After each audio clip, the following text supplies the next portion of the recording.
Okay.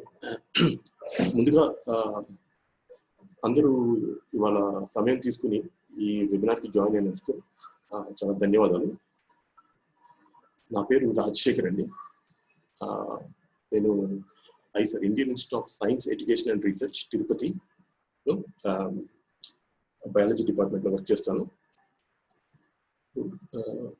ఇవాళ మనం పోయిన వారం చేసిన వెబినార్కి ఇవాళ కంటిన్యూషన్ ఇది. దానిలో రెండో భాగం పక్షుల స్వభావం, వాటి విశేష గుణాల గురించి. ఎప్పటిలాగే ముందుగా దీనిలో కూడా నేను కొన్ని ప్రశ్నలు అడుగుతాను. మీ సమాధానం అవును అయితే కనుక మీ ఫోన్లో కానీ లేకపోతే కంప్యూటర్లో కానీ పార్టిసిపెంట్స్ ఆప్షన్లో అవును అయితే కనుక ఆకుపచ్చ బటన్లోకి మీ సమాధానం తెలియజేయండి. అలాగే కాదు అయితే కనుక ఎరుపు రంగు బటన్లోకి మీ సమాధానం తెలియజేయండి. మునుపటి వారం మనం పక్షుల యొక్క స్వభావం, వాటి గుణాల్లో ముఖ్యంగా వాటి కంటి చూపు, అలాగే వాటి వినికిడి సామర్థ్యం, పక్షుల యొక్క ఈకలు, వాటి ప్రయోజనాలు, ఇంకా అవి ఎలా ఎగురుతాయి, కొన్ని కూతలు పాటలు మనం చూసాము. ఈ వారం ఇంకొన్ని పక్షుల కూతలు పాటలు మనకి బాగా తెలిసినవి, ఇంకా పక్షుల గూళ్ళు, అలాగే వాటి పిల్లల పోషణ సంరక్షణ, ఇంకా శరీర పోషణ సంరక్షణ, అలాగే ముఖ్యంగా పక్షుల వలసల గురించి కూడా కొంచెం ఎక్కువసేపు సమయం కేటాయిద్దాం. అయితే ముందుగా మనకి తరచుగా వినిపించే కొన్ని పక్షుల కూతలు నేను మీకు వినిపిస్తాను. మీరు వాటి పేర్లు చెప్పడానికి ప్రయత్నం చేయండి. మీ సమాధానాలను మీరు చాట్ బాక్స్లో టైప్ చేయండి. ముందుగా ఒక పక్షి కూత వినిపిస్తాను. ఆ పక్షి ఏంటో గుర్తించి మీ సమాధానాన్ని చాట్ బాక్స్లో టైప్ చేయండి.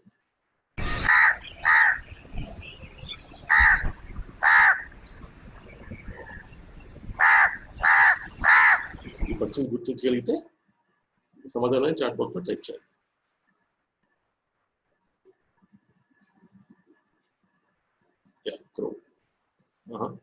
మనందరికీ చాలా పరిచయం. దీని గురించి నేను చెప్పవలసిన అవసరం లేదు. కాకి హౌస్ క్రో అంటాం. మనకి తరచు కనిపిస్తూనే ఉంటుంది, మన చుట్టుపక్కల ఎక్కువ కనిపించే పక్షి. అలాగే ఇంకొక పక్షి కూత వినిపిస్తాను.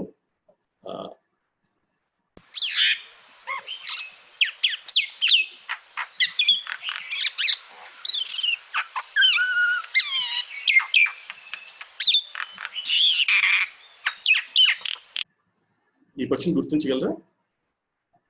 గుర్తించగలిగితే ఓకే, మైనా. నైస్ ఆన్సర్, కామన్ మైనా. ఇది మనందరికి తెలిసిందే, చాలా కరెక్ట్గా చెప్పారు. కామన్ మైనా గోరింక అంటాం కదా. ఇది చాలా సాధారణంగా మనకి పట్టణాల్లో, పల్లెల్లో, కొన్ని అడవి ప్రాంతాల్లో కూడా కనిపిస్తుంటాయి. ఇంకొక పక్షి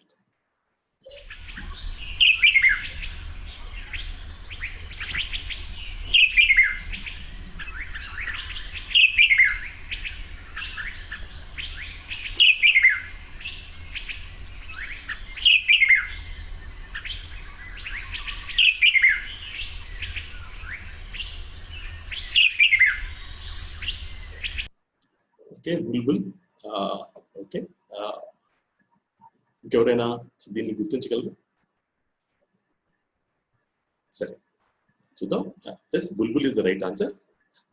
ఇది రెడ్ విస్కట్ బుల్బుల్, తెలుగులో ఎర్ర మీసాల పిగిలి పిట్ట అంటారు. దీనికి ఎర్రటి మీసాలు లాగా ఉంటాయి ఇక్కడ. ఇది బుల్బుల్. అలాగే ఇంకొక పక్షి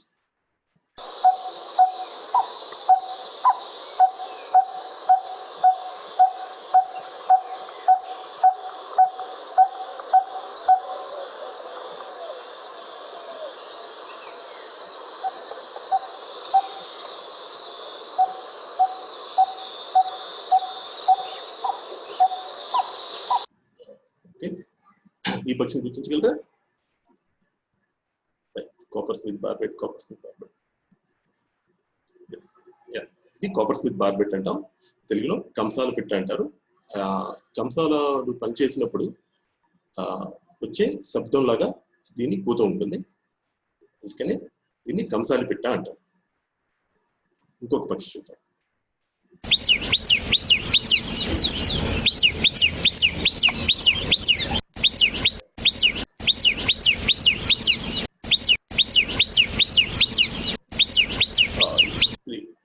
ఇది కొంచెం ఆడియో ప్రాబ్లం ఉంది. యా, ఇట్స్ టైలర్ బర్డ్, కరెక్ట్గా చెప్పారు. దీన్ని తెలుగులో దర్జీ పిట్ట అంటాం. ఇది ఆకుల్ని దగ్గరగా కుట్టి దానిలో గూడు పెట్టి గుడ్డు పెడుతుంది. దీనికి కుట్టగలిగే సామర్థ్యం ఉంది కాబట్టి దీన్ని దర్జీ పిట్ట అంటారు. ఇది కూడా మనకి పెరట్లో అలాగే అడవుల్లో ఇంకా మన పట్టణాల్లో కూడా చాలా సాధారణంగా కనిపిస్తుంది.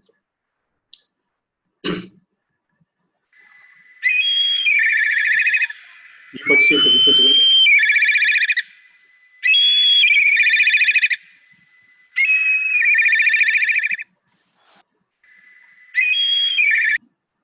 Okay, black kite.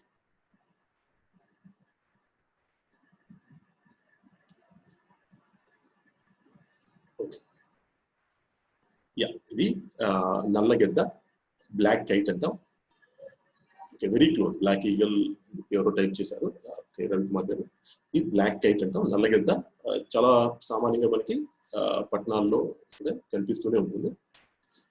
తర్వాత ఇంకొక పక్షి.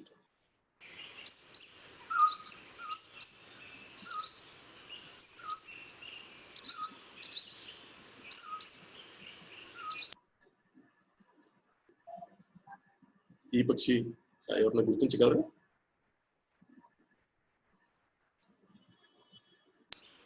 మళ్ళీ ఒకసారి.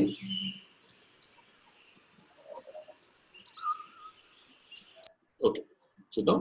ఇది తేనెపిట్ట, సన్బర్డ్ అంటాం. ఇవి కూడా మనకి మన పెరట్లో అలా పూల చెట్ల దగ్గర మకరందం తాగుతూ ఎక్కువగా కనిపిస్తూ ఉంటాయి. ఇంకొక పక్షి.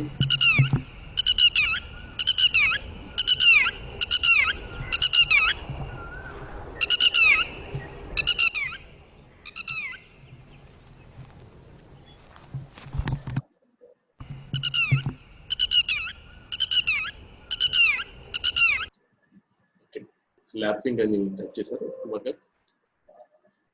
తీతువు పిట్ట, రైట్. Red bottle lapping. ఇది తీతువు పిట్ట అంటాం. ఇది కూడా మనకి చాలా సాధారణ చిత్తడి నెలల్లో పట్టణాల్లో అలాగే పొలాల దగ్గర ఎక్కువగా కనిపిస్తూ ఉంటుంది. దీన్ని తీతువు పిట్ట అని కూడా అంటారు. ఇది అరిసినప్పుడు తీతువా అన్నట్టు ఉంటుంది. అలాగే ఇంగ్లీష్లో డిడ్ యు డూ ఇట్ అన్నట్టు ఉంటుంది. దీన్ని రెడ్ బాటిల్ ల్యాపింగ్ అంటారు. ఇంకొక పక్షి.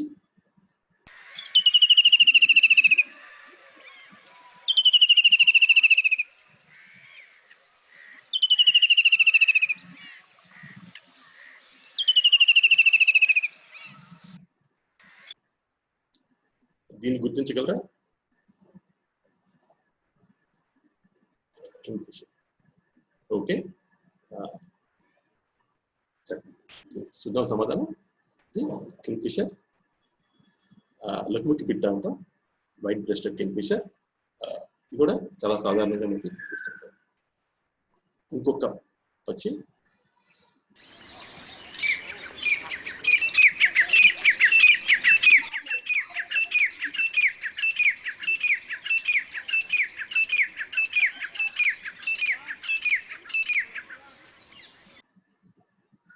ఈ పక్షిని గుర్తించగలరా? Okay, grey francolin. Okay, very good. ఇది కూడా మనకి చాలా సాధారణంగా వినిపించే పక్షి. ఇది ఎక్కువగా పొలాల దగ్గర అలాగే చిత్తడి నేలలు, అడవుల్లో కూడా ఎక్కువగా కనిపిస్తుంటుంది. గ్రే ఫ్రాంకోలిన్. చాలా కరెక్ట్గా చెప్పారు. ఇంకొక పక్షి చూద్దాం.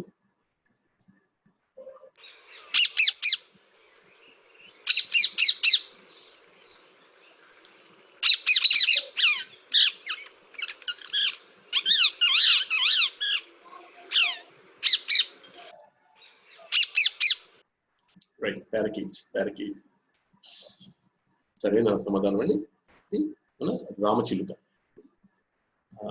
రోజ్ రింగెడ్ ప్యారకీట్ అంటాం. దీనికి మెడ చుట్టూ గులాబీ రంగు రింగులాగా ఉంటుంది రంగు. అందుకని దీన్ని రోజ్ రింగ్డ్ ప్యారకిట్ అంటారు. ఇంగ్లీష్లో రామచిలుక మన రాష్ట్ర పక్షి. ఇంకొక పక్షి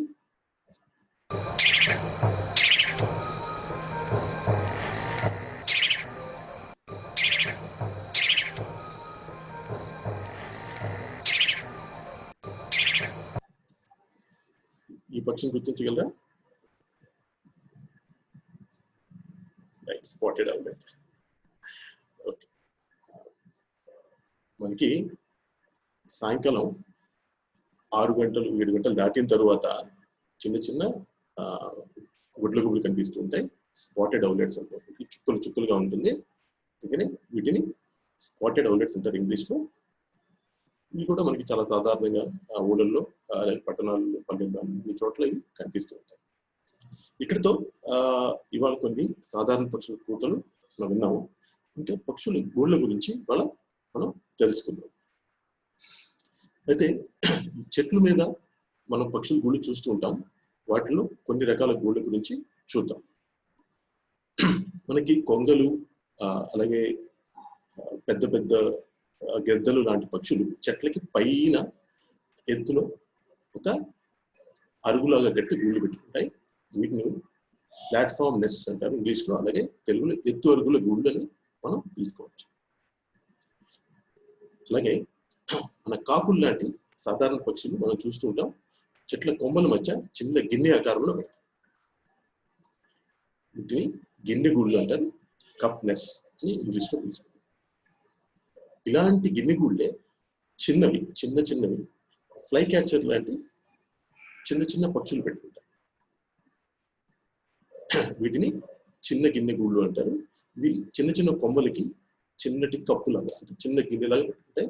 ఇవి బలంగా దానికి పట్టుకుని ఉండడానికి ఇవి సాలెగూళ్ళని, అలాగే ఆకుల్ని, చిన్న చిన్న కొమ్మల్ని, ఇంకా నాచుని కూడా తీసుకొచ్చి వాటిని చిన్న కప్పులాగా బలంగా తయారు చేసి పెడతాం.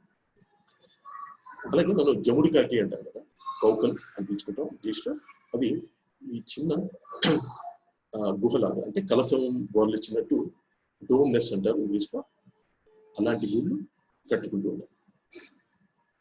ఇంకా ఈ చిన్న చిన్న టిట్స్ లాంటి పక్షుల నుంచి మన గుడ్ల గూబలు, అలాగే వడ్రంగి పిట్టలు కూడా చుట్టూ తొర్రలు, క్యావిటీ నెస్ట్ అంటాం మనం, ఈ తొర్రగూళ్ళలో నివసిస్తూ ఉంటాయి.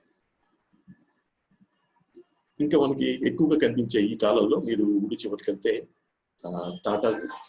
తాటి చెట్లు, అలాగే తుమ్మ చెట్లకి వేలాడుతూ కనిపిస్తాయి వేలాడే గూళ్ళు. మనం ఇంగ్లీష్లో పెండెంట్ నెస్ట్ అంటాం.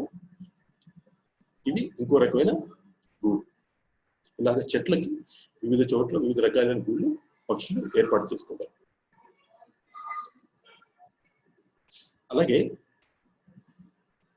మన నీటి దగ్గర ఉండే పక్షులను మనం కనుక గమనిస్తే అవి ఎలాంటి గూళ్ళు కట్టుకుంటాయో చూద్దాం. గ్రెబ్ అని పిలుచుకుంటాం మనం. ఇది మునుగుడు బాతు అంటాం, చిన్న పక్షి. అది ఆకులు అలమల్ని చిన్న చిన్న మొక్కల్ని అన్నింటినీ చికిర్చి ఇలాగా నీటిపైన తేలియాడే గూడు కట్టుకుంటుంది. ఈ ఫోటోలో చూసినట్టు వాటి మీద గుడ్లు పెట్టి పిల్లల్ని పెద్ద చేస్తుంది. అలాగే ఫ్లెమింగో లాంటి పక్షులు, అవి నీటి అంచున ఉంటాయి. అవి ఇలాగా దిబ్బలాగా పెట్టి దాని మీద గూడు కట్టి గుడ్లు పెడతాయి. ఇవి సగం వరకు నీటిలో అప్పుడప్పుడు మునుగుతూ ఉంటాయి. కానీ వీటిని మనం ఇంగ్లీష్లో మౌండ్ ఆర్ ప్లాట్ఫామ్ నెస్ట్ అంటాం. దిబ్బగూళ్ళు అని తెలుగులో పిలుచుకోవచ్చు. అలాగే క్లోవర్ జాతికి చెందిన ఉల్లంకి, క్లోవర్ జాతికి చెందిన పక్షులు ఈ బొరియ గూళ్ళు కడతాయి. ఇవి తీర ప్రాంతాల్లో నీటికి దగ్గరగా ఇలాగా బొరియలు చేసి బొరియల్లో గుడ్లు పెట్టి పిల్లల్ని పెద్దలు చేస్తాయి. మీకు ఇక్కడ ఫోటోలో కనిపిస్తున్న పక్షి క్రాబ్ క్లోవర్ అంటారు. మనకి చాలా అరుదుగా కనిపిస్తుంది ఆంధ్రప్రదేశ్లో. మరి కొన్ని పక్షుల గూళ్ళ గురించి చూద్దాము. మనకి తీతువు పెట్ట, మనం ఇప్పుడు చూసిన తీతువు పెట్ట, అది నేల మీద చిన్న గుడిలాగా చేసి గుడ్డలాగా దాని మీద గుడ్లు పెడుతుంది. అలాగే మన లకుమికి పిట్ట, కింగ్ ఫిషర్ అని ఇప్పుడు చెప్పుకున్నాం కదా, అది నీటి అంచున మన చిన్న చిన్న చెరువుల అంచున ఉండే దిబ్బల లోపల బొరియలు చేసి గూళ్ళు పెడుతుంది. వాటిని బొరియ గూళ్ళు అంటారు, ఇంగ్లీష్లో బర్రోనెస్. ఇంకా వివిధ రకాల పక్షులు, మన డేగల నుంచి కొన్నిసార్లు రాబందులు కూడా, అలాగే ఈ ఫోటోలో కనిపిస్తున్న గల్స్ కూడా ఇవి గల్ పక్షులు. ఇవి ఎత్తుగా ఉండే భవనాల దగ్గర నుంచి ఎత్తుగా ఉండే కొండల అంచున గూళ్ళు కడతాయి. వీటిని లెడ్జ్ నెస్ట్ అంటారు. అంచు నుండే పక్షులు, అసలు అంచు నుండే గూడు. ఆఖరుగా ఈ స్విఫ్ట్ స్వాలోస్ చిన్న చిన్నగా ఉండే పక్షులు మనకి. ఇవి ఎక్కువగా ఎత్తైన భవనాలు, అలాగే చిన్న చిన్న కొండలు, అలాగే మన నదులపై ఉండే వంతెనల కింద కూడా వాటి లాలాజలాన్ని, అలాగే వాటి విసర్జన, ఇంకా మట్టిని మొత్తాన్ని కలిపి అలాగే చిన్న చిన్న కప్పు లాంటి గూళ్ళు చేసి వాటికి అతికిస్తాయి. ఇవి వాటికి వేలాడుతూ ఉంటాయి. వీటిని అతికుండే గూళ్ళు అంటారు, ఇంగ్లీష్లో అడ్హెరెంట్ నెస్ట్ అంటారు. ఇలాగా పక్షులు వివిధ రకాల గూళ్ళు కట్టుకుంటాయి. ఇంకా మన మనుషులు కాలనీల్లో, అలాగే అపార్ట్మెంట్లలో సామూహికంగా ఉండేటప్పుడు ఈ పక్షులు కూడా ఒకే చోట ఒక సమూహంగా ఏర్పడి గూళ్ళు కట్టుకుంటాయి. ఇది మనకి చాలా సాధారణంగా ఈ కాలంలో, వర్షాకాలంలో కనిపించే గూళ్ళుని ఈ మన బాయా వీవర్ అంటాం, గిజిగాడు అంటాం తెలుగులో. ఈ పక్షులు కడతాయి. ఇది దాని యొక్క గూటిని చాలా అద్భుతంగా అల్లి గడ్డి పరకలతో, అలాగే మిగిలిన చిన్న చిన్న గడ్డి పరకలతో అది గూడుని కడుతుంది.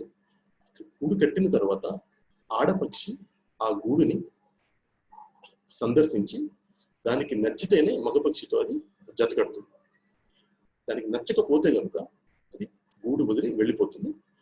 మగపక్షి ఆ గూడుని వదిలేసి మళ్ళీ కొత్త గూడు కడతాం మొదలు పెడుతుంది. ఈ ఆడపక్షుల్ని ఆకర్షించడానికి కూడా ఇవి చాలా అద్భుతంగా గూళ్ళని నిర్మిస్తాయి. అలాగే ఈ వీవర్ పక్షులు, ఆఫ్రికాలో ఉండే వీవర్ పక్షులు కట్టే గూళ్ళు ఇంత పెద్దవిగా ఉంటాయి. కొన్ని గూళ్ళల్లో 500 పైగా పక్షులు కూడా నివసించగలుగుతాయి. ఇంకొక ఫోటో, ఇది ఆఫ్రికాలో ఉండే వీవర్ పక్షులు ఇంత పెద్ద గూళ్ళు కట్టగలవు. ఇవి కొలోనియల్ నెస్టింగ్ అంటారు. ఇవన్నీ ఒక కాలనీలో ఏర్పడి ఒకే చోట నివసిస్తూ ఉంటాయి. ఈ పక్షి పేరు తెలుసా? ఎవరికైనా తెలిస్తే కనుక చాట్ బాక్స్ లో టైప్ చేయండి.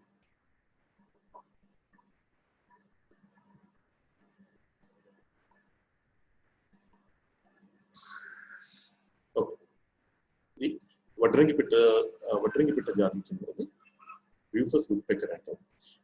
దీని గూడు చాలా విచిత్రంగా ఉంటుంది. ఇది ఒక జాతి చీమల పుట్టని దాని ఆసరాగా చేసుకుని దాని లోపల గుడ్లు పెట్టి పిల్లల్ని పెంచుతుంది. విచిత్రం ఏంటంటే ఆ జాతి చీమల్నే ఇది తింటుంది కూడా. వాటిని తింటుంది, వాటిని చెదరగొట్టి వాటి గూళ్ళలోనే దీన్ని గుడ్లు పెట్టి పిల్లల్ని పెద్దవి చేస్తాయి. ఈ ఫోటోలో చూస్తున్నారు, అది పిల్లలకి ఆహారాన్ని అందిస్తుంది. చుట్టూ ఉన్నది చీమ పుట్ట. ఇది పరిశోధకులు ఇప్పటికి కూడా దీని గురించి ఇంకా చాలా పరిశోధన చేస్తున్నారు. చీమలు ఉండే చోట ఇది గుడ్లు పెట్టి పిల్లల్ని ఎలా పెంచుతుందో ఇప్పటి వరకు కూడా అది ఒక పెద్ద ప్రశ్నగా మిగిలిపోయింది. ఆ చీమలు వాటి పిల్లల్ని ఏమి చేయవా, దాన్ని ఏమి చేయవా అనేది ఒక పెద్ద ప్రశ్నలా మిగిలిపోయింది. అలాగే ఇదేంటో చెప్పగలను? ఈ సమాధానాన్ని చాట్ బాక్స్ లో టైప్ చేయండి. ఇది ఒక గూడే, ఇది కూడా ఒక గూడే. ఇది అత్యంత రంగులతో అలంకరింపబడిన గూడు. దీన్ని బోవర్ పక్షి అంటాం. ఇది ఆస్ట్రేలియాలో ఉంటుంది, మనకి భారతదేశంలో అయితే కనిపించదు. ఇది ఆడపక్షిని ఆకర్షించడానికి రకరకాల ఆకర్షణీయమైన రంగులతో కూడిన వస్తువుల్ని తీసుకుని వచ్చి గూడుని అందంగా అలంకరిస్తుంది. చిన్న వీడియో చూద్దాం ఇక్కడ.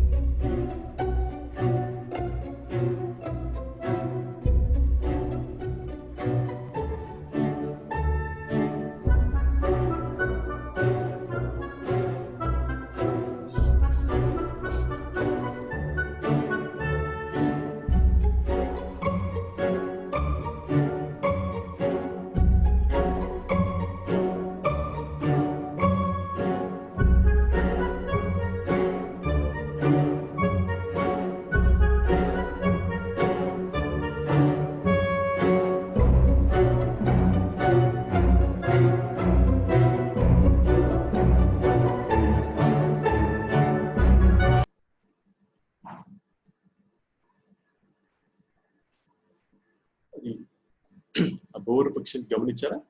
అది దానికి ఆకర్షణీయంగా ఏ రంగు వస్తువు కనిపించినా దాన్ని తీసుకొచ్చి దాని గూడిని అలంకరిస్తుంది. అలాగే ఆకర్షణీయమైన రంగులలో ఉన్న చిన్న చిన్న పురుగుల్ని కూడా తీసుకుని వచ్చి దాని గూడిని అది అలంకరిస్తుంది. ఇక్కడ ఒక ప్రశ్న అడుగుతాను, మీ సమాధానం అవును అయితే గ్రీన్ బటన్ నొక్కి తెలియపరచండి, అలాగే కాదు అంటే ఎరుపు రంగు బటన్ నొక్కి తెలియపరచండి. అన్ని పక్షులకి గుడ్లు పెట్టడానికి గూళ్ళు అవసరం. అన్ని పక్షులకి గుడ్లు పెట్టడానికి గూళ్ళు అవసరం. అవును అయితే ఆకుపచ్చ బటన్ నొక్కి సమాధానం తెలియపరచండి, కాదు అయితే ఎరుపు రంగు బటన్ నొక్కి మీ సమాధానాన్ని తెలియపరచండి.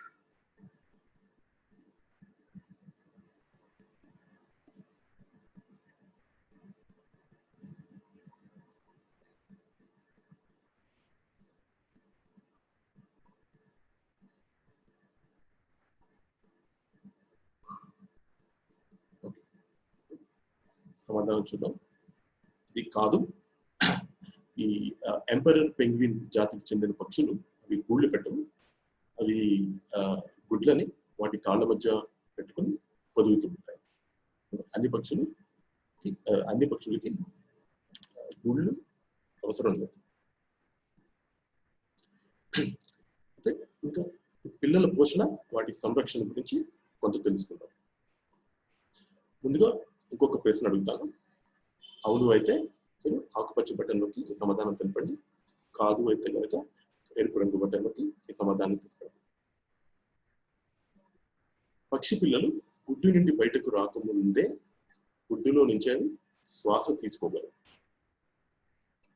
పక్షి పిల్లలు గుడ్డులో ఉండగానే అవి శ్వాస తీసుకోగలరు. అవునా కాదా?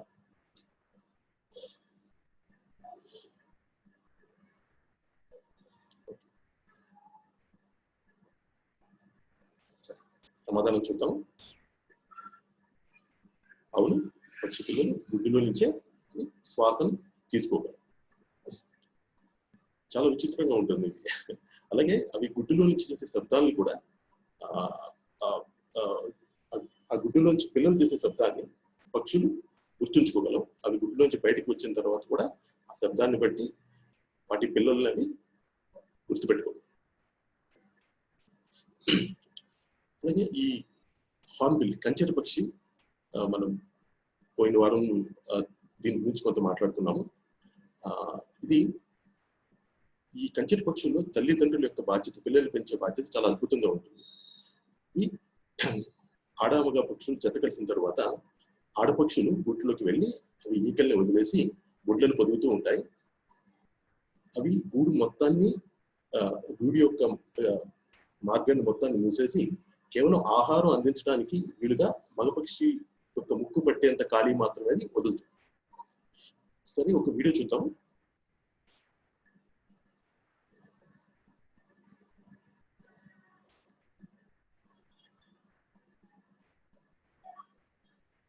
చూస్తే కనుక ఈ మగపక్షి పండ్లను తీసుకుని వచ్చి గూటిలో ఉన్న ఆడపక్షికి అందిస్తూ ఉంటుంది. ఈ ఆడపక్షి మనకి లాక్డౌన్ లో 2 నెలలు ఉంటేనే మనకి ఇంత ఇబ్బందిగా ఉంది. ఆ ఆడపక్షి అంత చిన్న గూటిలో పిల్లల్ని ఉంచుకొని అలాగే ఉంటుంది. ఆ పిల్లల్ని పెద్ద చేసి అవి పెద్దవైన తర్వాత అది గూట్లోంచి బయటకు వస్తాయి. ఈ మొత్తం సమయంలో అది ఈకలు వదిలేసి ఉంటుంది కాబట్టి అది బయటకు వచ్చినది ఆడపక్షి ఎగురలేదు. ఈ సమయంలో మగపక్షి కనుక చనిపోతే ఆ ఆడపక్షికి దాని పిల్లలకి లోపల ఆహారం అందించడానికి ఏమీ ఉండదు, దానికి ఎలాంటి తోడ్పాటు దొరకదు. మగపక్షి కనుక ఈ సమయంలో చనిపోతే ఆ గూట్లో ఆడపక్షి దాని పిల్లలు కూడా చనిపోతాయి. అలాగే మనం ఇందాక చెప్పుకున్నాం, ఈ ఎంపరర్ పెంగ్విన్స్ కూడా ఆడపక్షి గుడ్డు పెట్టిన తర్వాత ఆ గుడ్డుని మగపక్షికి అప్పచెప్పి వెళ్ళిపోతుంది. పిల్లలు గుడ్డులోంచి బయటికి వచ్చిన తరువాత మళ్ళీ ఆడపక్షి వస్తుంది. అప్పటి వరకు ఈ మగపక్షులు ఏమీ తినకుండా అలాగే గుడ్డుని పొదుగుతూ చెల్లో ఉంటాయి. ఈ ఆడపక్షి తిరిగి వచ్చే సమయానికి ఈ మగపక్షి బరువు దాని శరీర బరువులో సగం అయిపోతుంది. అప్పటి వరకు అది అలాగే గుడ్డిని పొదుగుతూ పిల్లల్ని జాగ్రత్తగా చూస్తూ ఉంటుంది. ఈ పక్షుల్లో కొన్నిట్లో ఈ తల్లిదండ్రుల బాధ్యత చాలా అద్భుతంగా ఉంటుంది. అయితే కొన్ని పక్షులు పూర్తిగా అవి సంరక్షణ లేకపోతే పోషణ బాధ్యతలు తీసుకో. అలాంటి పక్షులు ఎవరికైనా తెలుసా? అవి పిల్లల సంరక్షణ తీసుకొని పక్షులు. చూద్దాం, అందరికీ తెలిసే ఉంటుంది. కోయిల, ఈ కోయిలే జాతికి చెందిన ఈ కుక్కు జాతికి చెందిన పక్షులు ఇవి ఇతర పక్షుల గూళ్ళలో గుడ్లు పెడతాయి. సో వాటి పిల్లలని పెంపకాలకి వదిలేసి ఉంటాయి. ఏ పక్షి గూట్లో అయితే గుడ్లు పెట్టినాయో ఆ పక్షి వాటి పిల్లల్ని ఈ కోయిల పిల్లల్ని పెంచి పెద్దవి చేస్తాయి. అయితే అది గుడ్లు పెట్టిన తర్వాత పిల్లలు పెరగడానికి మధ్యలో కొన్ని విచిత్రమైన సంఘటనలు జరుగుతాయి. ఈ వీడియో చూస్తే మీకు అర్థమవుతుంది. కోయిల పిల్ల అది గుడ్డులో నుంచి బయటికి వచ్చిన వెంటనే ఆ గూటిలో ఉన్న మిగిలిన గుడ్లను అది బయటకు తోసేస్తుంది. దానికి ఎవ్వరూ నేర్పించాలి. అది కళ్ళు కూడా తెరవని కోయిల పిల్ల అది బయటకు వచ్చిన వెంటనే అదే గూట్లో ఉన్న మిగిలిన గుడ్లను బయటకు తోసేస్తుంది. దీనివలన పక్షులు తెచ్చే ఆహారం మొత్తం ఈ కోయిల పిల్లకే దక్కుతుంది. దానివలన అది త్వరగా పెరిగి పెద్దదై గూటిని వదిలి ఎగిరిపోతుంది. అలాగే మీరు ఈ ఫోటోలో కనుక చూస్తే ఈ వార్బ్లర్ అనే ఈ చిన్న పక్షి ఒక కోయిల్ని, దానికంటే 3 రెట్లు పెద్దదైన కోయిల్ని పెంచి పెద్దది చేసి దానికి ఆహారాన్ని అందిస్తుంది. ఇలా కోయిల జాతికి చెందిన పక్షులు వేరే పక్షి గూళ్ళలో గుడ్లు పెట్టి వాటి పిల్లల్ని పెంపకానికి వదిలేస్తాయి. అయితే మనకి వీటికి ఆహారం అనేది అవి తెచ్చి అందిస్తున్నాయి గూట్లో ఉన్న పిల్లలకి. అయితే పిల్లలు ఆహారం తిన్న తర్వాత అవి విసర్జన చేస్తాయి. అది ఎప్పుడైనా మనం ఆలోచించామా? ఈ పక్షి పిల్లలు చేసిన విసర్జన గూట్లో ఉండటం వలన ఆ పక్షి పిల్లలకు అనారోగ్య సమస్యలు వచ్చే అవకాశాలు కూడా ఉంటాయి. ఈ పక్షులు వాటి పిల్లల యొక్క విసర్జనని చాలా అద్భుతంగా క్లీన్ చేస్తాయి. ఈ పిల్లలు ఆ విసర్జనని ఒక చిన్న సంచిలాగా చేసి వాటి తల్లిదండ్రులకు అందిస్తాయి. ఆ సంచిని ఫీకల్ శాక్ అంటారు. ఒకసారి చిన్న వీడియో చూస్తే అర్థమవుతుంది. చూస్తే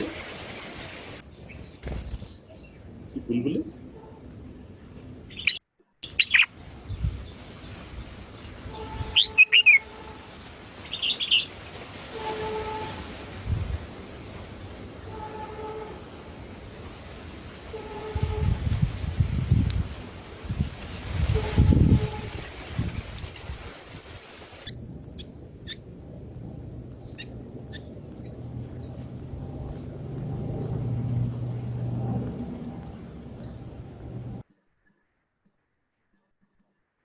చూసారు కదా, ఆ పిల్లలు విసర్జనని ఒక సంచిలాగా చేసి తల్లిదండ్రుల పక్షులకి అందిస్తున్నాయి.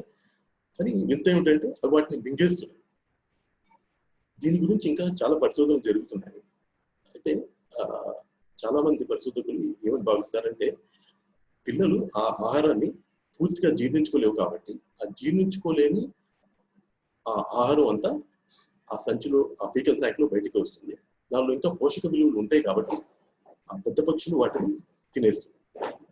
అది ఒక కారణం అనుకోవచ్చు. ఇంకొక కారణం, వాటిని ఆ గూళ్ళని అలా పరిశుభ్రంగా ఉంచకపోతే ఆ వచ్చే వాసన వల్ల దగ్గర ఉన్న పక్షులు కూడా ఎక్కువగా వాటికి ఆకర్షింపబడే అవకాశాలు ఎక్కువ ఉంటాయి. దానివల్ల గూటికి, వాటి పిల్లలకి, గుడ్లకు కూడా ముప్పు ఉండే ప్రమాదం.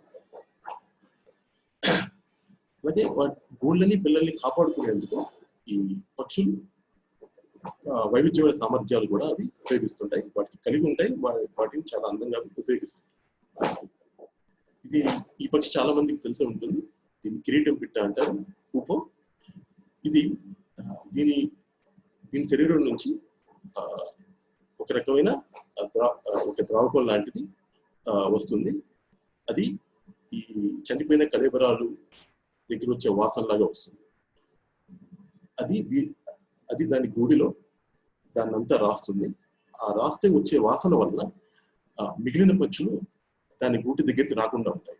ఇలాగా అది దాని పక్షి, ఈ కిరీటం పిట్ట దాని పిల్లల్ని, గూళ్ళని కాపాడుకుంటుంది. అలాగే ఈ ప్లోవర్ జాతి పక్షులు, మీరు వాటి గూటి దగ్గర కనుక వెళ్తే అవి దూరంగా వెళ్ళి దాని రెక్క విరిగిపోయినట్టు అవి నటిస్తూ ఉంటాయి. అవి ఉన్న ముప్పుని ఆ దృష్టి మరల్చడానికి, మనుషులు కానీ కుక్కలు కానీ దాని గూటి దగ్గరికి వెళ్తే వాటి దృష్టి మరల్చడానికి దూరంగా వెళ్ళి రెక్క విరిగిపోయినట్టు అవి నటిస్తూ ఉంటాయి. అలాగే మీరు ఈ వీడియోలో చూస్తున్న పక్షి వ్రైనెక్ అంటాం. ఇది శీతాకాలంలో మన భారతదేశానికి వలస వస్తూ ఉంటుంది. ఇది ముప్పు వచ్చినప్పుడు, గూటి దగ్గర ఉన్నప్పుడు కానీ లేకపోతే బయట ఉన్నప్పుడు దాని ముప్పు వస్తే పాములాగా దాని తలని ఆడిస్తూ ఉంటుంది. చూసారు కదా, చాలా మొదటిసారి చూస్తే దాని అసలు పక్షి అనుకోము, పాములాగా ఆడిస్తూ ఉంటుంది. ఇలాగా రకరకాల పక్షులు వాటి గూళ్ళని, పిల్లని కాపాడుకోవడానికి రకరకాల సామర్థ్యాలు కలిగి ఉంటాయి. ఇంకా మనం గమనిస్తే ఈ మైనాలు, అలాగే కొన్ని గద్దలు కూడా ఈ వేపాకులు తీసుకుని వెళుతూ వాటి గూళ్ళో పెట్టుకుంటూ ఉంటాయి. అయితే దీని గురించి ఇంకా చాలా పరిశోధనలు జరగాలి. అయితే ఈ వేపాకులకున్న ఔషధ గుణం బట్టి అవి వాటి గూళ్ళల్లో ఉన్న క్రిమి కీటకాలని పాలద్రోలడానికి అవి వాడుతున్నాయని మనం భావించవచ్చు. అలాగే పక్షుల యొక్క శరీర పోషణ, సంరక్షణ. మనలాగే పక్షులు కూడా నీళ్ళలో స్నానం చేస్తూ ఉంటాయి. మనందరం చూసే ఉంటాం. అలాగే అవి స్నానం చేసిన తర్వాత ముక్కుతో, గోళ్ళతో శుభ్రపరుచుకుంటూ ఉంటాయి. వాటి మనం క్లీనింగ్ అంటాం. ఇంకా కొన్ని పక్షులు, మనం పిచ్చుకలు కూడా ఇలాగా మట్టిలో, ఇసుకలో పడి అవి స్నానం చేస్తాయి. దాన్ని మడ్ బాతింగ్ అంటారు. మనకి సాధారణంగా కనిపించే పక్షుల నుంచి పెద్ద పక్షులు, ఆస్ట్రిచ్ లాంటి పక్షులు కూడా వాటి ఈకల్లో, వాటి శరీరంలో ఉన్న పరాన్నజీవులు వదిలించుకోవడానికి ఇలాగా దుమ్ము, ధూళిలో స్నానం చేస్తాయి. ఇక్కడ ఒక ప్రశ్న, పక్షులు క్రిమి కీటకాలను వాడుకుని తమ శరీరాన్ని సంరక్షించుకుంటాయి. అవును అయితే ఆకుపచ్చ బటన్ నొక్కి మీ సమాధానం తెలపండి. కాదు అయితే ఎరుపు రంగు బటన్ నొక్కి మీ సమాధానం తెలియచేయండి. పక్షులు క్రిమి కీటకాలను వాడుకుని తమ శరీరాన్ని సంరక్షించుకుంటాయి. మనం ఇందాక చూసింది అవి క్రిమి కీటకాలను వదిలించుకోవడానికి మట్టిలో దొరుకుతున్నాయి. ఓకే, సమాధానం చూద్దాం. ఓకే, అవును, కొన్ని పక్షులు క్రిమి కీటకాలను వాడుకుని తమ శరీరాన్ని సంరక్షించుకుంటాయి. మీరు చూస్తున్న ఫోటోలోని పక్షి మీద మనకి చీమలు పాకుతున్నట్టు ఉంది.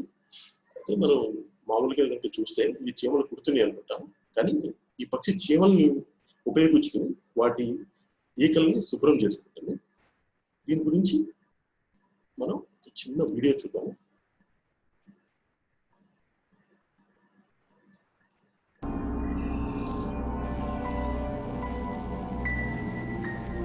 This kind of ant doesn't live in many ecosystems. It is normally found deep within the forest. But a number of birds, including certain kinds of crow, like this jackdaw, have discovered the secret benefits of formic acid, which is produced by these ants.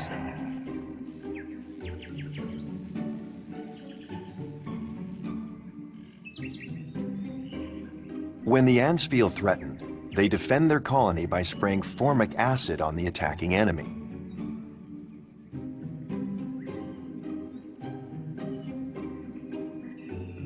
The birds know this and provoke the ants. The acid shower produced by the insects acts as a sort of anti-parasite treatment for the bird. But this gift is not given freely. The ants also bite the bird, causing it. మీరు వీడియోలో మీరు గమనిస్తే కనుక కొన్ని రకాల చీమలు ముప్పు ఆపద వచ్చినప్పుడు ఒక యాసిడ్ ద్రావకాన్ని అవి వెదజల్లుతాయి.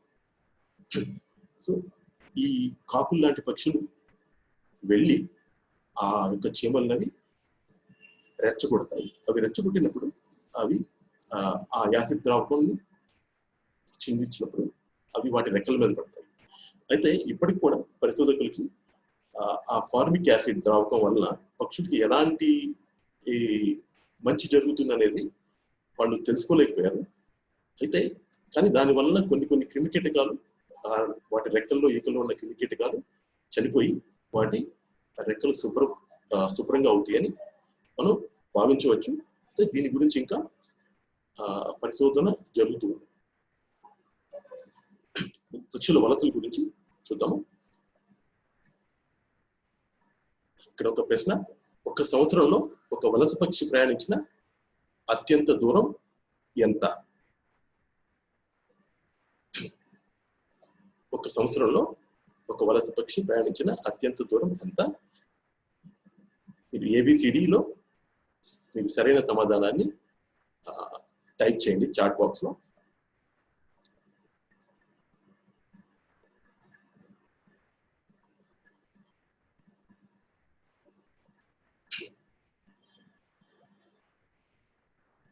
ఓకే, సి అంటున్నారు చాలా మంది. ఓకే, మనం సరైన సమాధానం చూద్దాం. 90,000 కిలోమీటర్లు. ఈ ఆర్కిటిక్ టెర్న్ అనే పక్షి, దాని గురించి మనం తర్వాత స్లైడ్ లో కూడా చూద్దాము. పక్షులు ఎందుకు వలసలు వెళ్తాయి? ఋతువులు కాలాలు అనుకూలంగా లేనప్పుడు అవి వలసలు వెళ్తాయి. మంచు ఎక్కువగా ఉన్న ప్రదేశం నుంచి అవి వేరే చోటకి వలసలు వెళ్తాయి. అలాగే ఆహారం కొరత ఉన్నప్పుడు కానీ అవి వలసలు వెళ్తాయి. ఇంకా వలస పక్షులు ఒక ప్రదేశానికి వచ్చినప్పుడు అక్కడ స్థానికంగా ఉండే పక్షులకు వాటికి మధ్య ఆహారం కోసం పోటీ పెరిగే అవకాశం ఉంటుంది.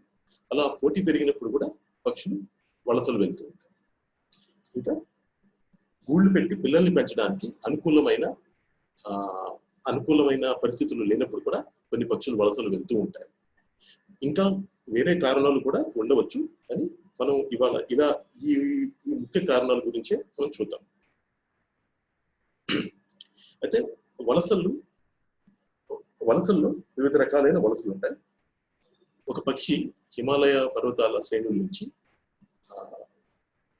ఆ పర్వత శ్రేణుల నుంచి కిందకి వస్తే కనుక, అంటే మంచు ఉండటం వల్ల కానీ వేరే కారణాల వల్ల కిందకి వస్తే కనుక అది ఎక్కువ దూరం వెళ్ళలేదు, కానీ అది ఎక్కువ దూరం ప్రయాణించలేదు కనుక దాన్ని మనం స్థానిక వలసల కింద చెప్పుకోవచ్చు. అదే పక్షి హిమాలయాల నుంచి ఈ పడమర కనుమలు కానీ తూర్పు కనుమలు కానీ ఈస్టర్న్ ఘాట్స్ కి లేకపోతే వెస్టర్న్ ఘాట్స్ కి వస్తే దాన్ని ప్రాంతీయ వలసల కింద మనం భావించవచ్చు. కొన్ని వలస పక్షులు ఆఫ్రికా నుంచి అలాగే ఐరోపా నుంచి కూడా మన దేశానికి వస్తూ ఉంటాయి. వాటిని ఖండాంతర వలసలు లేకపోతే దేశాంతర వలసలు కింద కూడా మనం చెప్పుకోవచ్చు. అయితే పక్షులు వలసలను మనం ఎలా గుర్తిస్తాం?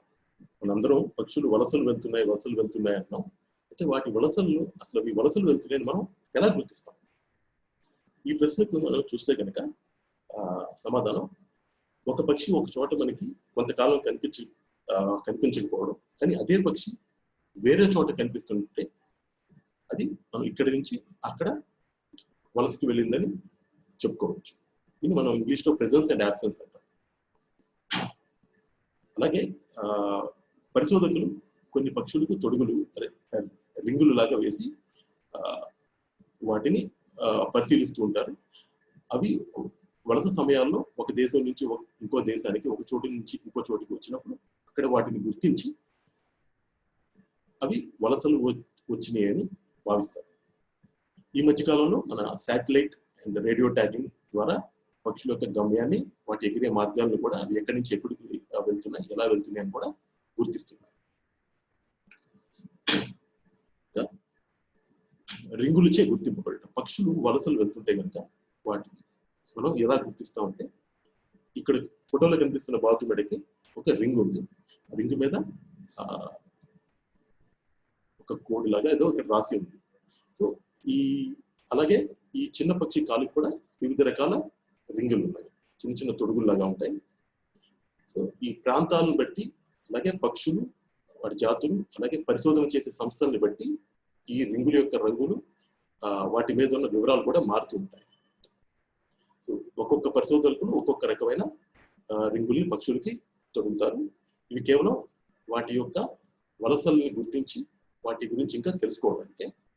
మీకు ఎప్పుడైనా ఈ రింగు ఉన్న వలస పక్షులు కనుక ఎక్కడైనా కనిపిస్తే మీరు వెంటనే ఈ ఈమెయిల్ అడ్రస్కి తెలియచేయగలరు. అలాగే ఈ మధ్య కాలంలో ఎక్కువగా ఈ పక్షుల పైన మీరు ఇక్కడ చూస్తున్నారు ఫోటోలో ఈ రేడియో ట్యాగింగ్ అంటారు. ఈ రేడియో ట్యాగింగ్ పెడితే అవి ఎక్కడికి వెళ్తున్నాయి, ఎలా వెళ్తున్నాయి అనేది మనకి తెలుస్తుంది. ఇలా కూడా ఈ పక్షుల యొక్క వలసలను గుర్తించవచ్చు. స్థానిక వలసల గురించి మనం చెప్పుకోగలిగితే, ఇవి ఈ హిమాలయన్ మోనాల్ లాంటి పక్షులు. ఇవి 3000 నుంచి 4000 మీటర్ల ఎత్తులో హిమాలయాల్లో ఉంటాయి. శీతాకాలంలో 2000 మీటర్ల వరకు ఇవి కిందకు వస్తుంటాయి. ఇవి స్థానిక వలసల కింద మనం చెప్పుకోవచ్చు. ఇవి ఎక్కువ దూరం వెళ్ళలేవు. అలాగే మనకి సాధారణంగా కనిపించే మనకి ఈ వరి నాట్లు వేసే సమయంలో ఈ పశువుల పొంగలు, క్యాటిల్ ఇగ్రేట్స్ అంటాం, ఇవి ఎక్కువగా కనిపిస్తుంటాయి. వందల్లో వేలల్లో కూడా అప్పుడప్పుడు కనిపిస్తుంటాయి. అయితే ఒక నెల 2 నెలల తరువాత మీకు ఇంత సంఖ్యలో ఇవి కనిపించవు. ఇవి కూడా వేరే చోట ఎక్కువ ఆహారం దొరికే చోటకి తక్కువ దూరంలో ఇవి వలసలు వెళ్తూ ఉంటాయి. వీటి అన్ని మనం స్థానిక వలసల కింద చెప్పుకోవచ్చు. అలాగే ప్రాంతీయ వలసలు, ఇవి రాష్ట్రాలు దాటి దూరంగా వలసలు వెళ్ళడం. ఈ ఫోటోలోని పక్షి ఎవరికైనా తెలిస్తే దాని పేరు మీరు చాట్ బాక్స్ లో టైప్ చేయండి.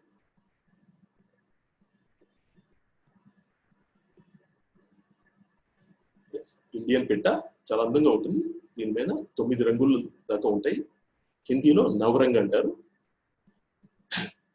ఇది ప్రాంతీయ వలసలకి ఒక ఉదాహరణ కింద చెప్పుకోవచ్చు.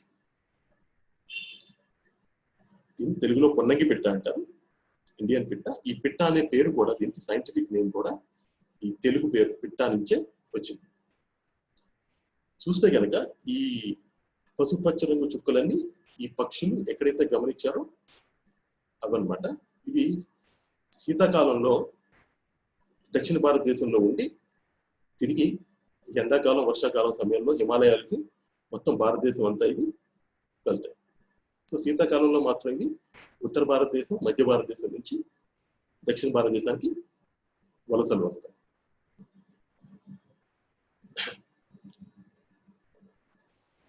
అలాగే ఇప్పుడు ఖండాంతర వలసలు గురించి తెలుసుకుందాము.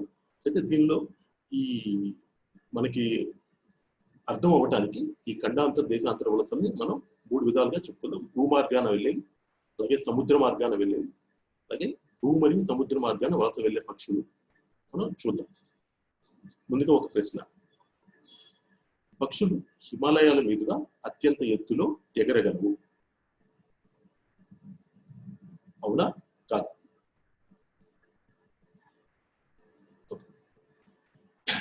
అవును, ఇవి బార్ హెడెడ్ గూస్ అంటాం, తెల్ల పెద్ద బాతు అంటాం. ఇవి హిమాలయాల పైన ఎత్తులో ఎగురుతూ ఇవి టిబెట్, చైనా, మంగోలియా నుంచి భారతదేశం వలసలు వస్తాయి. చాలా అందంగా ఉంటాయి. ఇవి మన ఆంధ్రప్రదేశ్లో కూడా ఎక్కువగా మనకి కనిపిస్తూ ఉంటాయి శీతాకాలం సమయంలో. మీరు వీటిని చూస్తే కనుక ఇవి శీతాకాలం వచ్చేటప్పటికి అన్ని భారతదేశానికి చేరుకుంటాయి. మళ్ళీ తిరిగి టిబెట్, చైనా, అలాగే కొన్ని హిమాచల్ ప్రదేశ్లో కూడా కొన్ని పక్షులు ఉంటాయి. అలాగే సముద్ర మార్గాన వలస వచ్చే పక్షుల్లో మనం చెప్పుకోవాలనుకుంటే కనుక మనకు బాగా తెలిసింది, మన పురాణాల్లో కూడా మనకి తెలిసిన పక్షి ఇది చాతక పక్షి అంటాం. ఇప్పుడు మీకు ఈ వర్షాకాలంలో మీకు ఇది ఎక్కువగా కనిపిస్తూ ఉంటుంది. ఇది దక్షిణ భారతదేశంలో సంవత్సరం అంతా కనిపిస్తాయి ఈ పక్షులు. కానీ జూన్ నెలలో, అంటే కరెక్ట్ గా మనకి ఈ నెలలో ఈ నైరుతి ఋతుపవనాలు గాలులు అనుకూలత అనేది వాడుకుంటూ ఆఫ్రికా నుంచి కొన్ని పక్షులు భారతదేశానికి వలస వస్తాయి. ముఖ్యంగా ఉత్తర భారతదేశానికి, మధ్య భారతదేశానికి. మీరు ఈ మ్యాప్ లో కనుక చూస్తే మీకు మే నుంచి మొదలుకొని ఈ ఎర్రటి చుక్కలు పక్షులు అవి దక్షిణ భారతదేశంలో ఉన్నాయి. తరువాత నెమ్మదిగా దేశమంతా వ్యాప్తి చెందుతాయి. వాటి వెనకాలే మీకు ఈ నీలం రంగు లైన్లు ఇవి ఋతుపవనాలు. సో ఋతుపవనాల కంటే ముందు ఈ పక్షులు భారతదేశం చేరుకుంటాయి. అందుకని ఈ పక్షి కనుక కనిపిస్తే వర్షం పడుతుందని పురాతన కాలం నుంచి చాలా మంది చాలా గట్టిగా నమ్ముతారు. మన పురాణాల్లో కూడా ఈ పక్షుల గురించి, ఈ పక్షులకి వర్షానికి ఉన్న బంధం గురించి చాలా బాగా రాస్తారు. అలాగే ఇప్పుడు భూ మరియు సముద్ర మార్గాన వలస వచ్చే పక్షుల గురించి చూద్దాం. ఇవి అమూర్ ఫాల్కన్ అంటాము, అమూర్ డేగా అని మనం తెలుగులో చూస్తాం. ఇవి శీతాకాలంలో ఉత్తర చైనా నుండి దక్షిణ ఆఫ్రికాకు వలస వెళ్తాయి. చాలా చిన్న పక్షులు ఇవి. చూడటానికి మనం డేగా అన్నా సరే ఇవి 150 నుంచి 200 గ్రాముల మధ్యలో ఉంటాయి బరువు. ఇవి లక్షల్లో వలస వెళ్తాయి. వలసలు వెళ్ళేప్పుడు లక్షల్లో వెళ్తాయి. ఇవి దక్షిణాఫ్రికాకి వెళ్లే దారిలో భారతదేశం మీదుగా వెళ్తాయి. అయితే మీరు ఇక్కడ కుడి చేతి పక్క ఫోటోలో చూసినట్టు వీటికి రేడియో ట్రాన్స్మిటర్ అనేది బిగించి ఈ పక్షుల వలసల్ని గుర్తించారు. మ్యాప్ లో చూస్తే కనుక ఇవి ఆఫ్రికా నుంచి వచ్చి భారతదేశం మీదుగా ఇవి చైనా, ఉత్తర చైనాకు వెళ్తాయి. ఈ 4 పక్షులకి 4 రంగులు మీకు లైన్లు కనిపిస్తున్నాయి కదా, అవి 4 పక్షులకి శాటిలైట్ ట్రాన్స్మిటర్ బిగిస్తే ఆ రేడియో ట్రాన్స్మిటర్ అవి ఎగురుతూ వెళ్ళిన దారులు. అయితే ఈ సంవత్సరం ఒక పక్షి ఈ ఓమన్ తీరం నుంచి మన కర్ణాటక వరకు 4000 కిలోమీటర్లు ఆగకుండా ఎగురుకుంటూ వచ్చింది. ఇది చాలా అద్భుతంగా ఉన్నమాట. వచ్చిన పక్షి కూడా కర్ణాటక నుంచి తమిళనాడు వచ్చి మళ్ళా తిరుపతి మీదుగా అది హిందూ మహాసముద్రం నుంచి పైకి వెళ్తాయి. సారీ, బంగాళాఖాతం మీద నుంచి ఈశాన్య భారతదేశం. ఇది నాగాలాండ్ లో ఈ అమూర్ ఫాల్కన్, అమూర్ డేగలు ఫోటో లక్షల్లో ఇవి వలసలు వెళ్తూ ఉంటాయి. అలాగే వీటి వలసల మ్యాప్ చూస్తే కనుక ఈ శీతాకాలం వచ్చేసరికి దక్షిణ ఆఫ్రికాకి వచ్చి మళ్ళీ తిరిగి భారతదేశం మీదుగా చైనా, ఉత్తర చైనాకి వలస వెళ్తారు. ఇందాక మనం చెప్పుకున్నాం కదా 90,000 కిలోమీటర్లు వెళ్ళిన పక్షి అని, ఆర్టిక్ టెన్. ఇది ఉత్తర ధ్రువం నుంచి దక్షిణ ధ్రువానికి, north pole to south pole ఒక సంవత్సరంలో ఇవి ఎగురుకుంటా వెళ్ళి రాగలవు. ఈ రికార్డు ఇప్పటిదాకా 90,000 కిలోమీటర్లు ఒక్క సంవత్సరంలో వెళ్ళొచ్చింది పక్షి. ముగించే ముందు ఒక్క ప్రశ్న.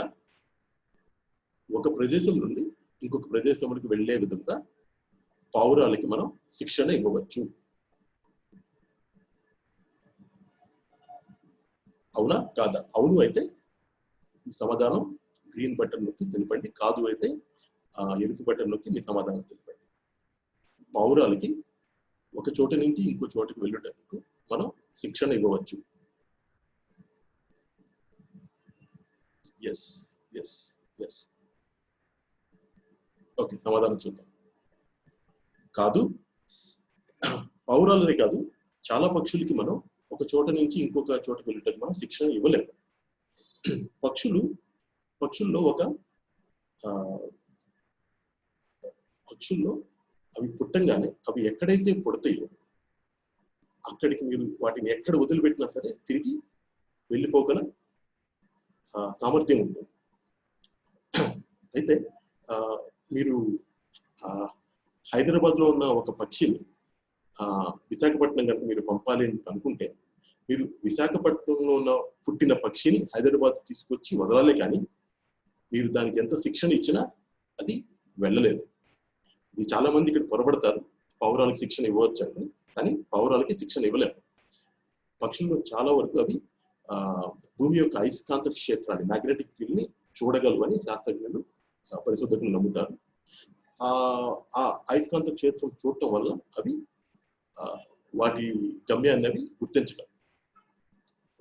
అవి పుట్టిన చోటకి మీరు ఎక్కడ వదిలినా కూడా సరే అవి తిరిగి వెళ్ళగలరు. మీకు ఈ వలసల గురించి ఇంకా తెలుసుకోవాలి అని అనుకుంటే కనుక కొన్ని పుస్తకాలు, చాలా అద్భుతమైన పుస్తకాలు చదివితే పక్షుల వలసల గురించి ఇంకా తెలుస్తుంది. ఇంకా దీంతో ఈ వారం వెబినార్ నేను ముగిస్తున్నాను. మీకు ఇంకా తెలుగులో కొన్ని పుస్తకాలు కావాలంటే పక్షుల గురించి ఈ 2 పుస్తకాలు చాలా మంచి పుస్తకాలు. అలాగే వచ్చే వారం ఈ మనం పర్యావరణ వ్యవస్థ, అలాగే పక్షుల వల్ల ప్రయోజనాల గురించి కూడా తెలుసుకుందాము. ఇంకా పక్షుల మనుగడ, మన తోడ్పాటు గురించి కూడా వచ్చే వారం చూద్దాం. మరిన్ని వివరాల కోసం అలాగే ఎర్లీ బర్డ్ వెబ్సైట్ కనుక మీరు వెళ్తే మీరు ఈ పోస్టర్లు తెలుగులో డౌన్లోడ్ చేసుకోవచ్చు.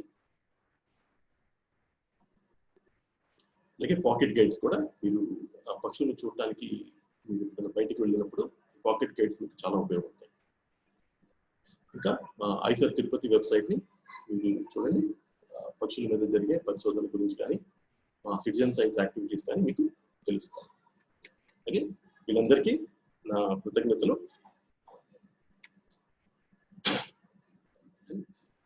ఇంకొన్ని పుస్తకాలు మీకు ఇంకేమైనా ప్రశ్నలు ఉంటే కనుక ఈ పుస్తకాల గురించి నన్ను మీరు సంప్రదించవచ్చు. ఈ మునుపటి వీడియోస్ అలాగే ఈ వీడియోలు కూడా రికార్డింగ్స్ మొత్తం ఎర్లీ బర్డ్ యూట్యూబ్ ఛానల్లో మీకు అవైలబుల్గా ఉంటాయి. మీరు అక్కడ వీక్షించవచ్చు వాటిని ఇప్పుడు కావాలంటే. ఇప్పుడు కొన్ని ప్రశ్నలు తీసుకుంటాను నేను త్వరగా, ఇప్పటికే సమయం చాలా అయిపోయింది.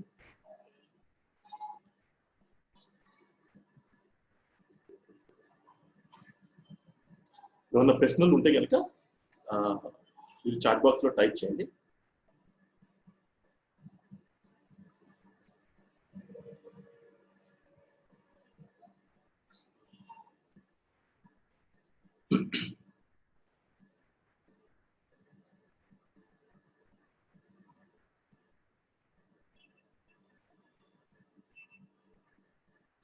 Raja, there's a question. Does radio tagging harm birds? Is it, on a Facebook somebody asked this. Okay, radio tagging అది నిజంగా పక్షులకి హాని తలపెట్టేదైతే కనుక ఇవాళ రేడియో ట్యాగింగ్ అనేది జరగదు. దానివల్ల పక్షుల మీద ఎలాంటి ఎక్కువ ప్రభావం ఉండదు. ఆ రేడియో ట్యాగింగ్ చేసేటప్పుడు కూడా ఆ ట్యాగ్ యొక్క బరువుని వాళ్ళు చాలా పరిశీలన చేసి పక్షి బరువు కన్నా 5% తక్కువ ఉండేవి, అంటే పక్షి బరువులో 5% కన్నా తక్కువ ఉండే బరువు ఉంటేనే అవి రేడియో ట్యాగింగ్ వాటికి వేస్తారు.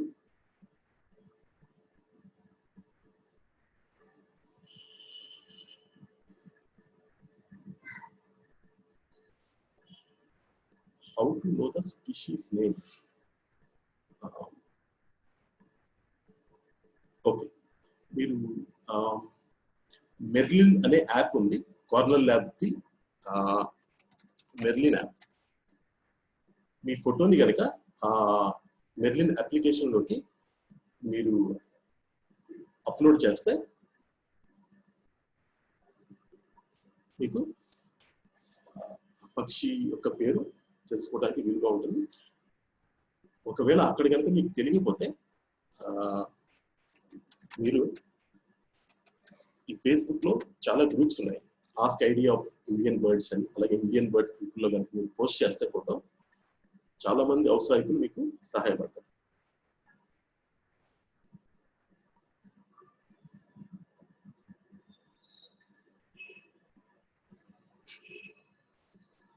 అలాగే మీరు రాబో వెబినార్ల గురించి కూడా ఆ యొక్క పోస్టర్ ని, ఇన్ఫర్మేషన్ షేర్ చేయండి.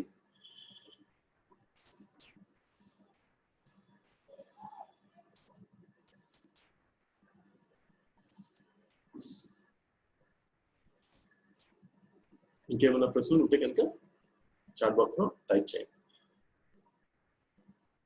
ఇంకొక 2 నిమిషాలు నేను వెయిట్ చేస్తాను. ఏమైనా ప్రశ్నలు ఉంటే నేను తీసుకుంటాను, లేకపోతే ఇంకా ఈ వారం ఇక్కడితో మనం ముగిద్దాం. Yeah, where can I source bird books in Telugu is a question on Facebook. Okay, నేను మీకు 2 పుస్తకాలను చూపించాను. దానిలో ఒక పుస్తకం మీకు కనుక కావాలంటే అది రమణ కుమార్ గారిది. అది మేము మీకు అందించగలము. ఈ దక్షిణ భారత పక్షులు అనే పుస్తకం మాత్రం ఇంతకు ముందు BNHS వారు, బాంబే నేచురలిస్టిక్ సొసైటీ వారు దాన్ని వాళ్ళ వెబ్సైట్ లో అమ్మేవాళ్ళు. నాకు తెలిసి ఇప్పుడు అది స్టాక్ అయిపోయినట్టున్నాయి. అలాగే ఇంకా నాకు తెలిసి తెలుగులో పక్షుల మీద పుస్తకాలు అనేవి ఎక్కువ లేవు. ఆ 2 పుస్తకాలే.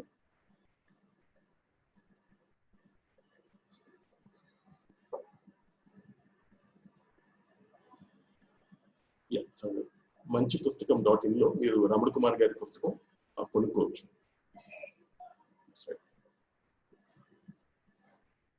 ఓకే, మీరు పుస్తకాలు కొనే దానికంటే ఈ ఎర్లీ బర్డ్ వెబ్సైట్ కి వెళ్తే అక్కడ ఫ్రీగా మీకు పోస్టర్లు మీరు డౌన్లోడ్ చేసుకోవచ్చు.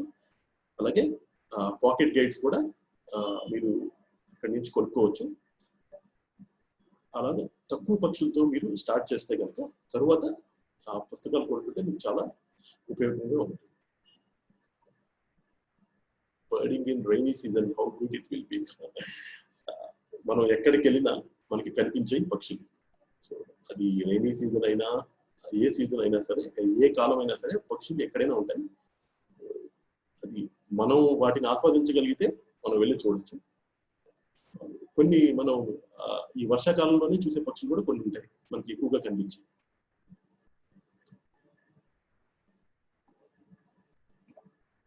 కానీ ఫోటోగ్రాఫర్స్ కి మేబీ ఫోటోలు తీసే వాళ్ళకి ఇదంతా మంచి కాలం కాకపోవచ్చు.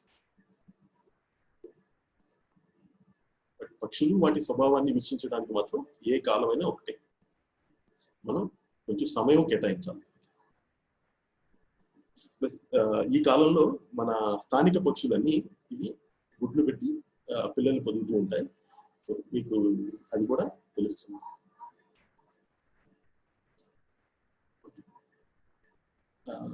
ఫేస్బుక్ లో ఒక క్వశ్చన్ వచ్చింది, binoculars for bird watching. Starting పక్షి వీక్షణ, బర్డ్ వాచింగ్ మొదలు పెట్టే వాళ్ళకైతే నికాన్ సిరీస్ లో 5,000 రూపాయల్లో ఒక బైనాక్యులర్స్ ఉంటుంది. 8x40 బైనాక్యులర్స్ నేను మీకు సజెస్ట్ చేస్తాను. లేకపోతే మీకు దగ్గరలో డెకథ్లాన్ స్టోర్ ఉంటే కనుక డెకథ్లాన్ వాళ్ళు కూడా ఈ మధ్యకాలంలో బైనాక్యులర్స్ అమ్ముతున్నట్టు నాకు తెలుసు. నేను చూశాను. మీరు డెకథ్లాన్ లో తీసుకోవచ్చు. నేనైతే నికాన్ ని రికమెండ్ చేస్తాను.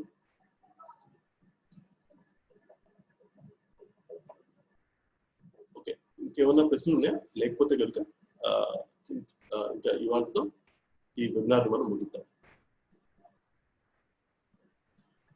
దయించి మీరు వచ్చే వారం వెబినార్స్ గురించి మీ స్నేహితులు కానీ, లేకపోతే పక్షులు అంటే ఇంట్రెస్ట్ ఉన్న వాళ్ళకి కానీ మీరు ఇన్ఫర్మేషన్ షేర్ చేయండి.